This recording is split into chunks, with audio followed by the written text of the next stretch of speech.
ఈరోజు TRS party వర్షాపాతానికి సంబంధించిన కరువుకు సంబంధించిన అంశాన్ని రాజకీయం చేసే ప్రయత్నం చేస్తారు. అందులో మీ అందరికీ కూడా దీన్ని లిఖితపూర్వమైనటువంటి కాపీని కూడా ఇస్తా.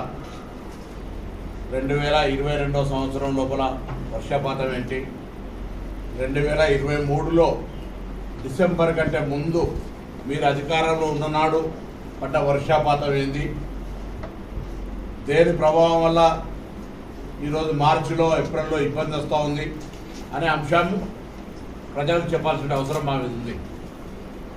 నేను కరువుకు టీఆర్ఎస్ కారణం అంటలే, కరువుకు కాంగ్రెస్ కూడా కారణం కాదు. మేము వచ్చి డిసెంబర్ 3 తర్వాత వర్షాకాలం వర్షాకాలం రాలే. మీ సీజన్లోనే మీ ఉన్న కాలంలోనే వర్షపాతం తక్కువ కావడం వల్ల ప్రకృతి నేచర్ దాన్ని కూడా రాజకీయం చేసే ప్రయత్నం చేస్తూ ఉన్నారు. ఇది దురదృష్టకరం. అందులో అనుభవం ఉన్నటువంటి మంత్రిగా హరీష్ రావు గారు ఇవాళ మాజీ మంత్రి కాగానే వాస్తవాలకు విరుద్ధంగా మాట్లాడడం అంటే పొరపాటు. దాని తర్వాత వర్షం కూడా ఎప్పుడు మీరు తెలుసు, గతంలో 5-6 సంవత్సరాలకు ఒకసారి ఈ ప్రకృతి పరమైన ఇబ్బంది వస్తుంది.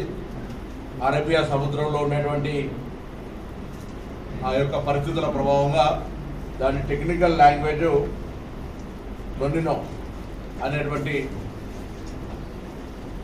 వర్షాపాతానికి సంబంధించిన 4 రోజులనే మొత్తం దానికి సంబంధించిన సంవత్సరం వర్షాపాతం పడ్డట్టు కామన్ వర్షపాతం మినిమం వర్షపాతం రీచ్ అవుతుంది. కానీ ఎప్పుడైనా గ్రౌండ్ వాటర్ పెరగాలన్నా, డ్రైన్ అంతా ఎక్కడికక్కడికి కాలువలలో నీళ్లు రావాలన్నా 2020 కావచ్చు, 21 కావచ్చు, 22 లోపల ఆ విధంగా పడ్డాయి.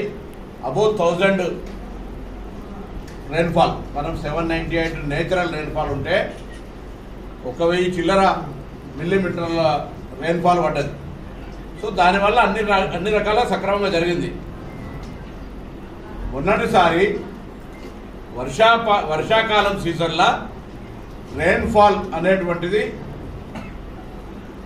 ఆగస్టు లేకపోతే ఆ నెలలో ఉండేటువంటి 4 రోజుల్లో పడడం కారణంగా నీటి నిల్వలకు సంబంధించి ఇబ్బంది ఉన్నది. ఇది వాళ్ళకు కూడా తెలుసు. ఇలా ఆ అంశాన్ని వదిలిపెట్టి ప్రాజెక్టుల పేరు మీద ప్రాజెక్టుల ఇవాళ కూడా కాంగ్రెస్ మేనేజ్మెంట్ చేయడం వల్లనే రైతాంగానికి నీళ్ళు ఇవ్వడం కావచ్చు, మొత్తం యావత్ తెలంగాణలో నీటి ఎద్దడికి సంబంధించిన సమస్య ఉన్నా వాస్తవంగా ఇలా మార్చి 27వ తారీఖు, 26వ తారీఖు, 28వ తారీఖు కూడా రాకముందే ఈ విధమైనటువంటి నీటి యొక్క తీవ్రత ఏ విధంగా పెరిగిపోయిందో, ఎండ పడుతుందో చూస్తా ఉన్నాం. గతంలో ఇట్లా లేకుండా ఎండ. సో ప్రకృతి అనేటువంటిది రాజకీయ పార్టీని చూసో వ్యక్తులను చూసో వచ్చేది కాదు. దాన్ని కూడా రాజకీయం చేసేటువంటి విధంగా దానికి సంబంధించిన విషయం చెప్తాను. రెండవది, ఇలా మేము ఒక డిమాండ్ చేస్తున్నాం. మేము చాలాసార్లు అయిపోయినాం, మళ్ళీ కూడా చెప్తా ఉన్నాం. డబల్ బెడ్రూమ్లు కట్టిన ఇళ్ళల్లో ఊర్లలో మీరు ఓట్లాడుకోరు. గతంలో మీ ఇందిరమ్మ ఇళ్ళు కట్టిన కాడ మీరు ఓట్లాడుకోరు. ఇలా మీరు అడుగుతున్నారు. రైతు బంధు ఇచ్చిన వాళ్ళను కాంగ్రెస్ ఓట్లాడమంటుంది హరీష్ రావు గారు, రైతు బంధు ఇయ్యని వాళ్ళని అలా అడుగుతూ ఉంటా ఉన్నారు. ఎస్, 5 ఎకరాల లోపున్నోళ్లకు